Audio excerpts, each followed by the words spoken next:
So good morning, everyone. Can you hear me at the back, Steve? Can you hear me well? Okay, good. So welcome to the 8th Rosetta Advisory Group meeting. For those of you who don't know me, I'm Adi Alter, the Rosetta Product Manager. Very happy to see all of you here. And I would like to thank our kind hosts from the University of Sheffield for having us here. Before we start, some housekeeping. So this is your oxygen supply. This is the details of the network over here. And if you're a Twitter fan, so our Twitter handle is RAG2017. For those of you who have been last year, you noticed that for my presentation, which will be in about an hour or even less, in about an hour, you'll need Wi-Fi. We'll need a device with Wi-Fi access, so please make sure you have one. It could be a phone, tablet, laptop, whatever, but you'll need a device with Wi-Fi access. So before we start, we'll do a quick round here. If just everyone can quickly say their name and the institution they're coming from, and the Ex Libris people also your position within the company. So as I said, I'm Adi Alter, Rosetta Product Manager. And please, you can just introduce yourself. And then I'm Anne Horn. I'm the Director of Library Services and University Librarian here at University of Sheffield. I'm Chris Loftus from the University of Sheffield. Chris Erickson from Brigham Young University. Matthew Ladson from University of Sheffield. Mark Weinstein, News. Samara Langley, University of Cambridge. Andrew Christensen, Ex Libris Pre-Sales. I'm Valerie Allianz from Leeds, University of Chris Kaiser from Canada as well. Franziska Galser from PhD. Patrick Gansky from Memorial University of Newfoundland. University of Nottingham.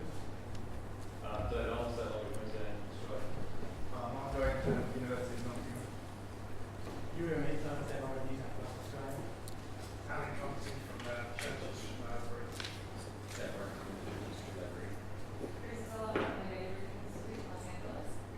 Charlotte Larky, I think, John F. Library Science and Technology. Tom Ham from Cambridge University. Leslie Gray from Cambridge University. Abby Bond, Laura Pearson, Ex Libris North America. Rob Spencer from Archives New Zealand. Josh Weissman, Development of Libris. Janssen Feld, Regular Support. Ryan Zelenko, Rosetta Support. Vera Hoffman, Libris. Magnus Taggart, University of Sheffield. Ralf Göbel, I'm from Germany, Director of the Library Service Center in the southern part of Germany. Jessica, University of Sheffield. Andreas Fass from HPZ Library Service Center in Cologne. Martin Rodriguez, HPZ Cologne as well. Tobias Reinhardt, Bavarian State Library. Gallagher, 16th State University Library. Matthias Trost, Bavarian State Library in Munich.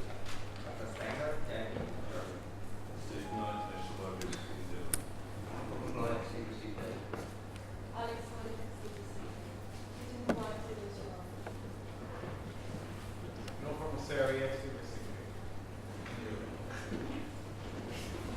so please, I'm very happy to have here Anne Horn, Director of Library Services at the University of Sheffield. So welcome to Sheffield. I know some of you have travelled from near and far. I'm going to tell you a little bit about Sheffield, the university, and our partnership with Ex Libris. I'm not talking too long. Sheffield, in case you haven't had the opportunity, and I hope some of you came by train, it may be known as the Steel City, but it's also on our doorstep is literally the Peak District. It's 10 minutes, I don't know which direction.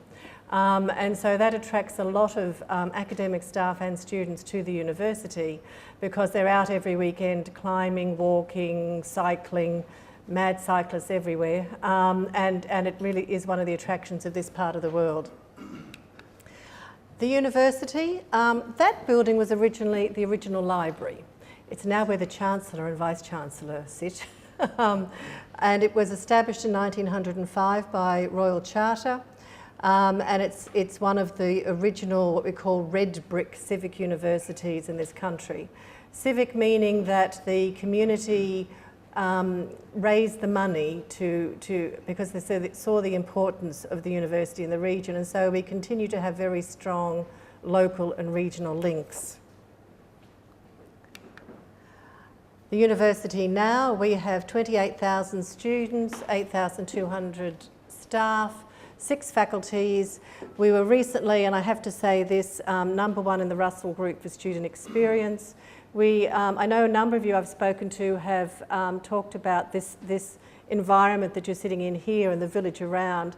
This is a village established and built for students, and one of the attractions here, we look after our students very well in their accommodation and in their care. And we're also the only university to be in the 100 best not-for-profit organisations to work for in the UK. So we're also a very good place to work.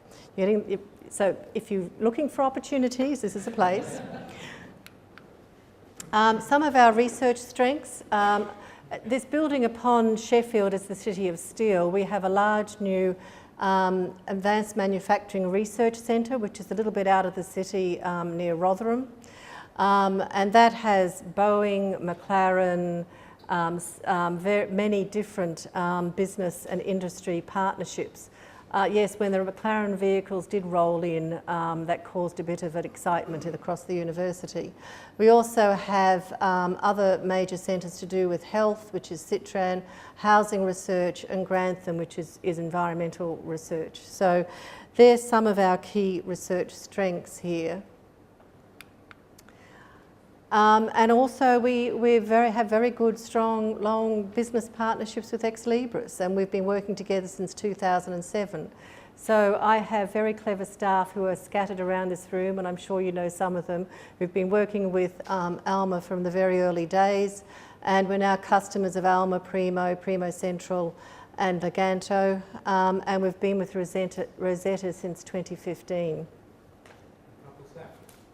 Sorry? Yes, sorry, forgot about that, Campus M. Now, here's a test, you'll be quizzed later. This is how it all hangs together for us. And you can see we start with discovery on the right, moving across to content and then preservation over to the left. And it probably isn't dissimilar to many of your system environments. In that middle content, and I'd be remiss not to point out, we have our original collections, which were part of the drivers of why you need to think about digital preservation.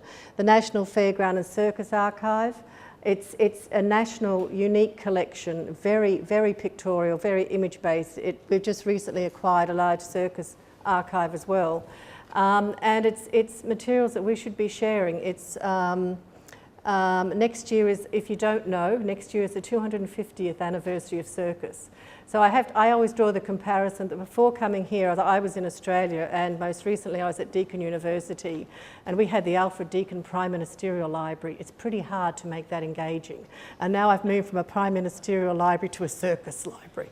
It's circus archive. It's fantastic.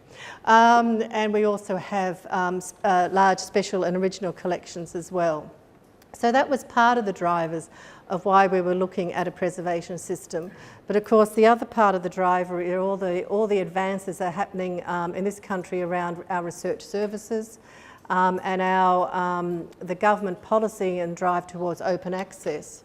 So not dissimilar to many libraries, we now have a suite of research services that we provide to support our researchers. You'll be familiar with the UK policies around with various targets set on our progress towards having all of our research outputs openly accessible. So the conversations around our original collections and the conversations and the investment we were making in our support for research came together to raise the question of what are we going to do around preservation. So Rosetta at Sheffield, and that's a picture of one of our fairground and circus archives. We've implemented Rosetta at Sheffield, and the name, and we call it Archive Us, Archive University of Sheffield. You always have to have an acronym. securing our valuable digital collections, and that's where we've started. So we've started with our National Fairground and Circus Archive collections. We've also started, we're working with, and I think Matt is hit with the University Archive as well. And we're also looking at what that means for our preservation layer for our research repository too.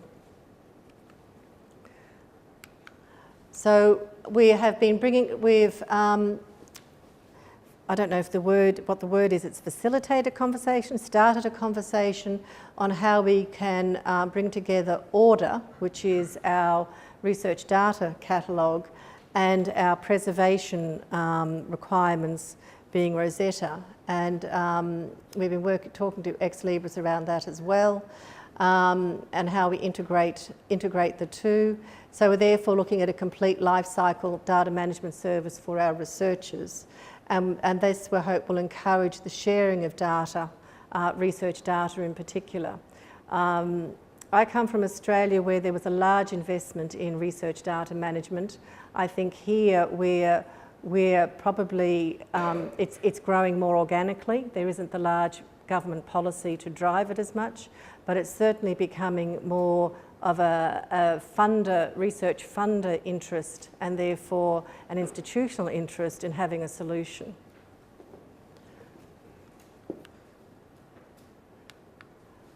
And Sheffield has a history of digital preservation. Again, I'm very fortunate to have staff in the library where this is part of their expertise, and are heavily involved in the Digital Preservation Coalition, have been contributors to the Digital Preservation Handbook, are on various advisory committees around that.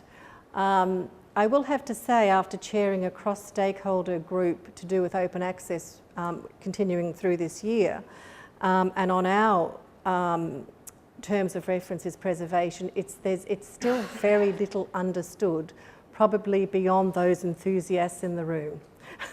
We have a big job around understanding of the value and why preservation is important at an institutional level, and why we're not, and who we would entrust to work with as well with our digital assets. And that's a bit about, so if you've got time and if you're in the city, the Diamond is our new big building at the University of Sheffield. It's a multi-purpose teaching, and we have space and library spaces throughout there. It was only finished in the last year or so. If you want to have a look through, I'm sure if you make yourself known to a member of library staff, they will organise that. On the right-hand side is the Millennium Gallery, and I encourage you to have a look through there. It's got a magnificent display that links back to our heritage around cutlery and the City of Steel. And at the moment, DocFest is also on in the city, and so it's got a lovely virtual reality exhibition going on there, aligned with the DocFest, which is one of the largest documentary festivals in the country as well. So I'm going to finish off by saying thank you, you're very welcome. And please, if you need anything from us, let a member of our staff know, and we will help you as best we can. Thank you.